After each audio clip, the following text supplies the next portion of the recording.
Welcome back to Digital Titans, and my name is Casey, and this is going to be your first ever Digital Marketing Weekly Digest. You guys know that this is not going to be a I know it all, now you know it kind of session. This is going to be a how about this? This is going to be a I figured it out last week, now how about I share what I know with you this week? And let's be honest, all of us have had these moments where we felt that we needed to get an update about something that happened with Google, and how about did Facebook launch a new thing? How about is this feature available in Instagram? And that's when we go and research about a few things. Now what we realize is we don't have an update about all these things at once. Now, and this, let me be very honest with you and tell me how this occurred to me. Now I've been doing digital marketing for the last 12-15 years maybe, and I'm used to getting updates when I need them. I don't like these things to be pushed down my throat, and I'm like, I will get it when I need it. I will use it when I find it useful. Do I want to know what Facebook has recently launched? Well, let me get there. So this is how my approach was towards digital marketing, until I figured out something interesting last week. Now, instead of getting these updates when I needed them, what I did was I had waited for a week, got all the updates from all the platforms. Let's say Google, you have Facebook, you have Instagram, you have Snapchat, you had what was happening on the SEO front. I also put together what was happening on my business front, and when I put all these things together, what happened with my business along with what the market was updating against, now that's when the love happened, and that's when I realized that I should do this weekly digest. And when you put all these things together, that's when your strategy comes up, and that's when you try to adapt to these things, than looking at these things and getting used to these things when they happen. So stay with me right there until I tell you what's happening with all these platforms, and when you put these things together, you tell me if the love is happening or not. All right, so stay tuned.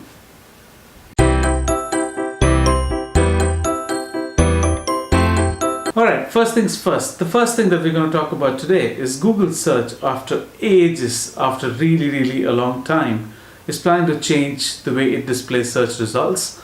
Now, you're not going to see the square box anymore, you're going to see a rounded search box. And along with that, what's going to happen is there's going to be a sticky bar onto the top, which means you scroll down, you will see a sticky top. This has been not noticed yet with many of the accounts. Until a Reddit post claimed that they saw it. Now I'm pretty sure that this is going to be launched very soon. Now here is a disclaimer. Most of the discussions or most of the updates that we're going to talk about today, they're not launched yet, and you'll be seeing them pretty soon. Now these are very interesting things to look forward to.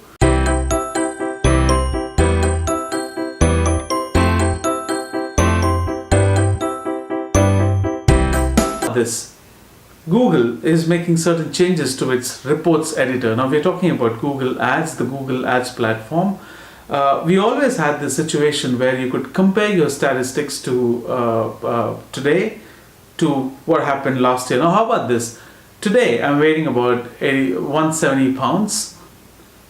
How much was I weighing in 2017 on the same day? How cool would that be, just to figure out how much did I weigh last year the same time and compare it with what's happening now. Now while you could do that in your AdWords statistics, while you could download reports with two different time periods about what happened today along with what happened last year, you could never really compare how these looked in comparison to each other.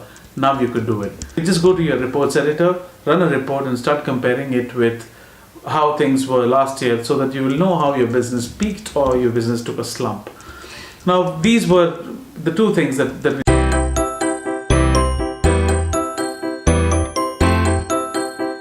most interesting update that I have about Google Ads now is AdWords 12.3 is out. We should celebrate, and I'm really sorry for all the people who really do not know how to use AdWords editor, or who do not believe in using AdWords editor. Guys, come on, just give it a try and you will fall in love with it. Now here are some of the most interesting updates as far as AdWords editor is concerned. How long did we wait for search terms report to be introduced to AdWords editor? We always had an access to the list of keywords that we had from the AdWords account, but we really never had the access to search terms report in AdWords editor. Guess what? It's available now. The second thing that's more interesting that's happening is the response ads, which are new, has been included in Google AdWords editor. Now you can edit CSV files while you can just hold on to one column that you have, while that's a fixed value. Now you can set up a new edited value onto your next column, which is going to be the new replacement of your old bed or old what do you say, name. It could be for any of these parameters. Now you have the ability to freeze columns, where you could just freeze one column, and so that it makes your horizontal scrolling so easy. You can have additional filters. Now you can have responsive ads. Now you can have account level extensions in the AdWords editor. Much more than that.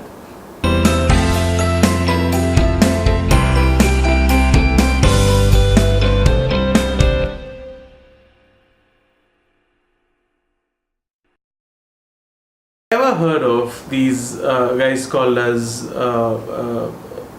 there's a program in Google which is called as the local guides. These are the guys who adds more value to your map. Certain local guides who try this, figure it out, give their feedback and rating to these reviews on your Google My Business.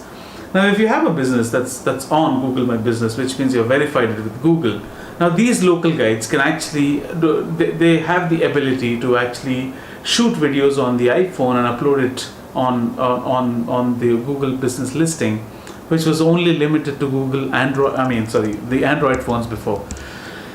Now we have to understand the world is a little partial towards Android, but finally it's been launched to the iOS OS as well. Now people who use iPhones or the iOS version of these devices can actually record videos and can actually put it up on Google My Business listing.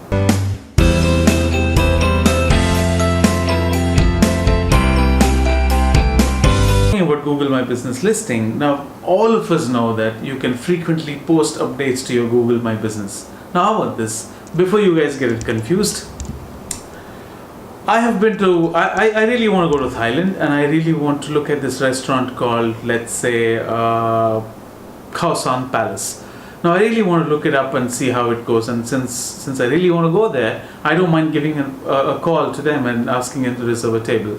So I go to google.com and I search for this place called Khao San Center, call them up and say that I need a table for two. It's fine, because anybody can do it. Now how about these?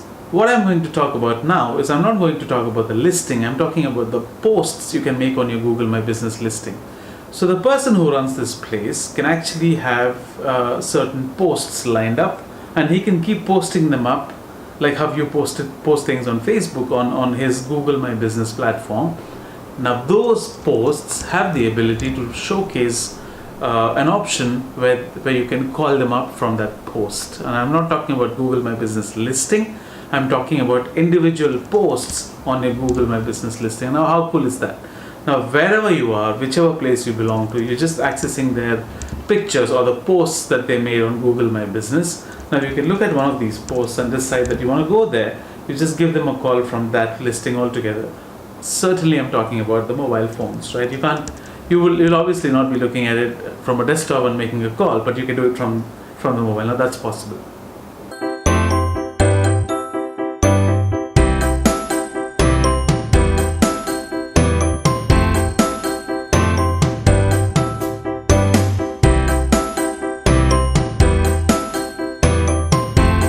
So you go to www.google.com and you search for Bill Gates.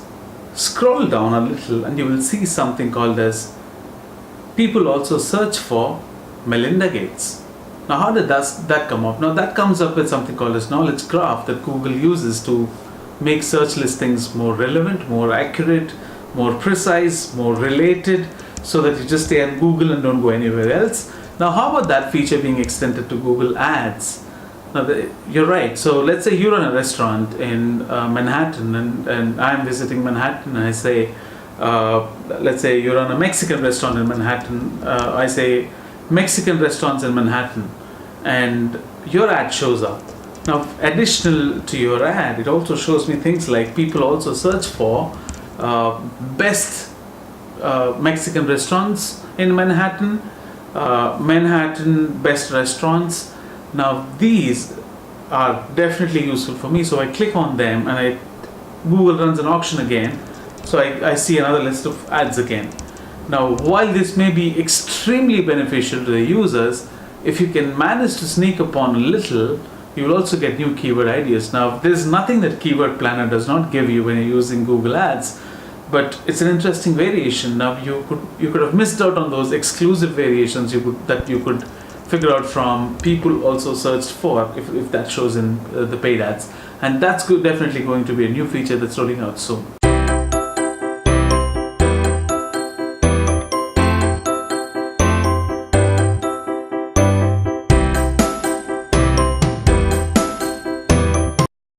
Google My Business accounts will show you what search queries people actually searched for.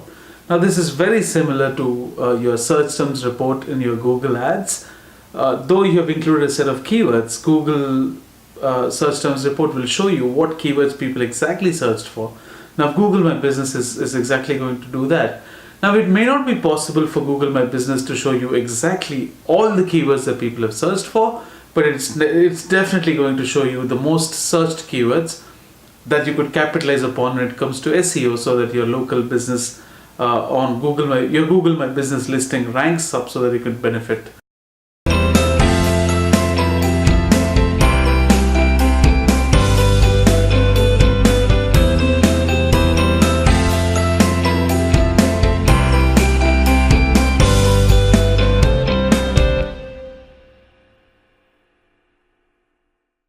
When we talk about Google Search Console, you imagine this tedious process of going through uploading your website details, uploading your URL, getting it manually verified and things like that. It's no longer going to be required. Now if you are using Google Analytics on your website, and through that analytics your Search Console will automatically be updated and you don't have to do it manually anymore.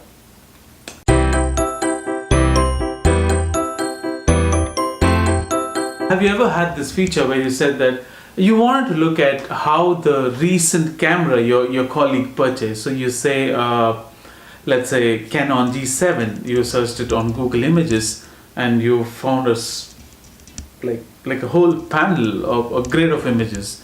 Now you clicked on one of the images. Do you reckon where you go to? Now you go to a Google Images page. When you click on the image again, you're taken to that website which is talking about that particular camera. If that happens to be your friend's website, now when he's tracking his analytics, don't you think he should know that this is coming from an image search and not organic search? Because though they are almost the same, like Google Organic Search and Google Image Search fall under the organic traffic, or at least that's how analytics have been grouping them or tracking them so far. But don't you think that your friend deserves to know that this is coming from the images that he put up on, let's say, Flickr? Now, it's fair enough, right? Now, Google Analytics is going to do that going forward, where you would see something called as images.google.com in your acquisition when you start tracking your results in Google Analytics. Now, though your the search traffic from organic will not change, it definitely changes the equation that it would include a new head called images.google.com in your analytics, where it shows the traffic that's been driven from the images. Let's talk about something video. Since IGTV's launch, which is Instagram TV, all the video platforms have been getting shivers up their spine, and so should be the case, because in this dynamic environment, everybody have to give in their best to get the user's attention. Now, ad spends are gone. Now, people have traded money over the ads. Now, ads have been the predominant factor for a long time now. Now, I think it all boils down to the attention that you get. Now, when you talk about videos, you cannot help but think about YouTube. Now, YouTube have been stepping up the game so much in the last a couple of years compared to the last decade. Now, they have included something which is very, very important, or which all of us thought was important at some point in time, which was now you can add hashtags to your YouTube titles and description. Now, there's nothing fancy. You just write a title of your YouTube. Now, you could just include hashtags which are related to your industry or the field of or the category of where the video belongs to.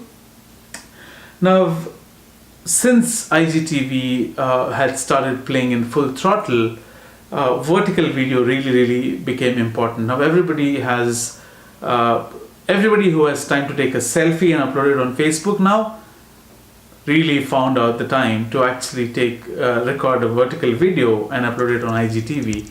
Now if YouTube doesn't step up to the game, it's going to lose. So now finally you will be able to see vertical videos on YouTube without the annoying black bars anymore. Now it's going to be good, it's going to be engaging, it's stepping up the game. It's very important to remember that the YouTube vertical videos will only be playing on the desktops to start with. Now they may later expand it to the mobiles and tablets and other devices. Now as of now, you could actually enjoy viewing those vertical videos on YouTube without the annoying black bars. Now, the most interesting feature about YouTube that I ever figured was launching, or it has already launched in some parts of the world, is the Explore feature. Now you can look at this feature called Explore Videos, where you could look at these videos and explore videos that may be interesting to you. Now you might have this question already, which is, well, that's what YouTube is supposed to do. I watch certain kind of videos. Now, isn't YouTube supposed to show me those kind of videos? Actually, no, there's a thin line between them. Now, let's say you've subscribed to a channel called A, B, and C. Now, what usually YouTube shows you, or what it has been doing so far, is it would be showing you more uploads or more content related to what these channels were talking about. Now, what Explore does going forward is, let's say you watched 3 videos on a YouTube tutorial, you watched 5 videos on how to dress well, but you watched about 40 videos about how to cook lasagna. Now, Explore is going to show you more cooking videos because that's where your history shows that you have spent most of your time. Now, Explore option is really bringing out what you are really interested in than just showing you more content from the channels that you have already subscribed to. Now, this is what I call stepping up the content game, because we're talking about context and we're not talking about content.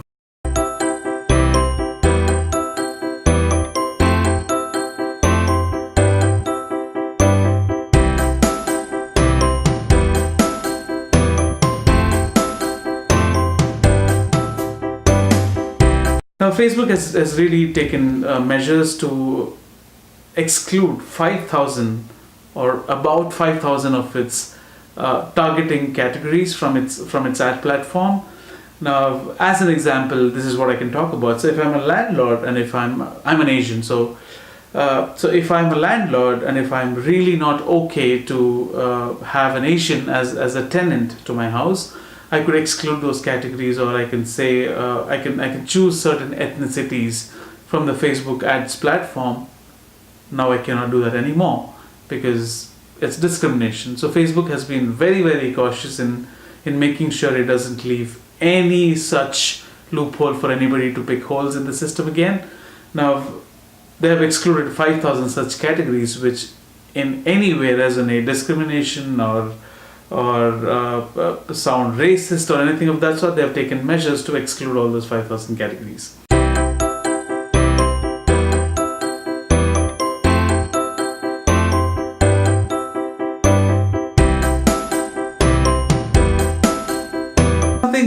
Facebook has been making a lot of changes and enhancements to their Facebook groups. Now you can actually now if you are a Facebook group a moderator, or if you're a Facebook group admin in the US specifically to start with, now you would have to pass certain tests. Now you would be given a 2-step authentication factor that you have to be opted into.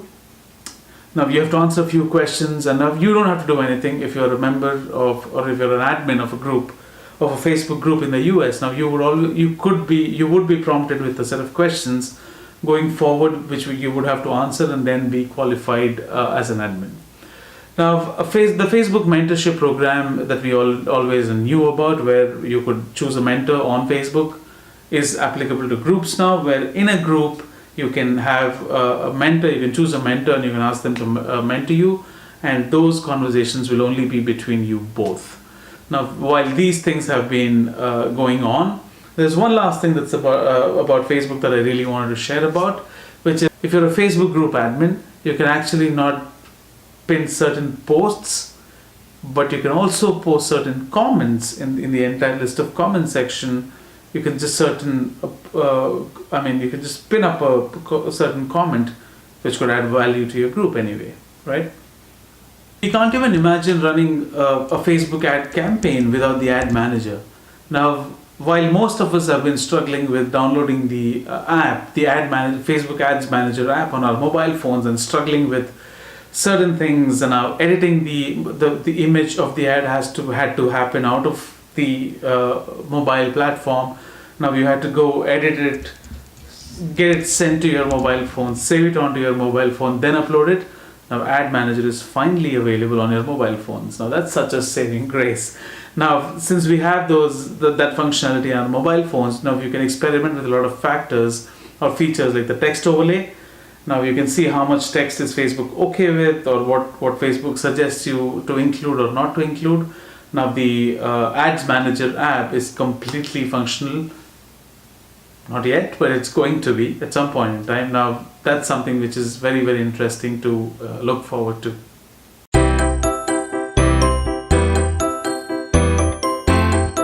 Late, no digital marketing discussion would be complete without talking about Instagram. It has been a revolution which is giving everybody a run for their money when it comes to social media marketing. Now, Instagram has recently announced that now this is not according to any of the official sources, but according to certain people who attended certain events which disclose the fact that Instagram maybe very soon start playing around with the voice note functionality that you could use when you direct message someone. Now let's say you're a model and I like your pictures, and now I'm a manager who would want to hire you for my next project. I could send you a voice note on direct message on Instagram. Now that's something Instagram is trying to roll out soon. Now that's one. Now how about this? With so much happening, Snapchat had to find some way to get some limelight. So they have got in touch with, or they have partnered with Tube, and they are able to get a collaboration where you could send music along with a GIF, which means a musical GIF can be sent now, and it's interesting. Now they have a lot of things going on. Now they have to experiment with all these things to step up the game.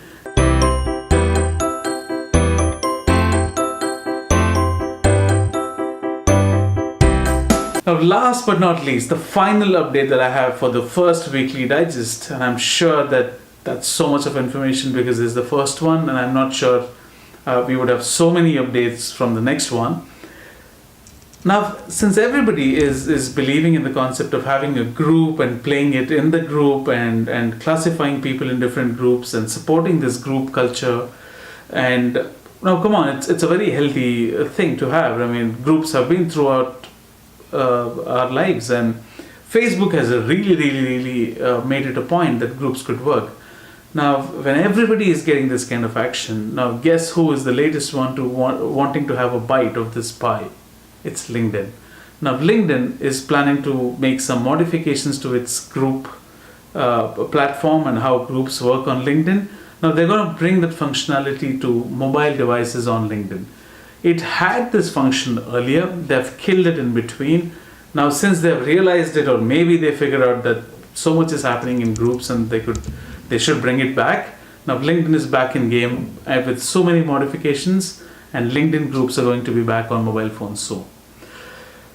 That's it from me this week, guys. Stay tuned. If you have any feedback, good, bad, ugly, do not hesitate to put it down in the comments. If you wish to have anything included from the next weekly digest, which would be which would be released the next Friday, please feel free to do it and share this video with your friends, family, anybody who is belonging to the digital family, and we really, really, really need your support. I hope I was able to make some sense, and if you still have any questions, just leave a comment below and I will respond to you. And if you really, really want to get in touch with me, just put in a comment with your email ID and I would just be all hearts and ears to come for you. Thank you so much. Appreciate your patience. Hopefully you'll stay tuned throughout the process. Ciao.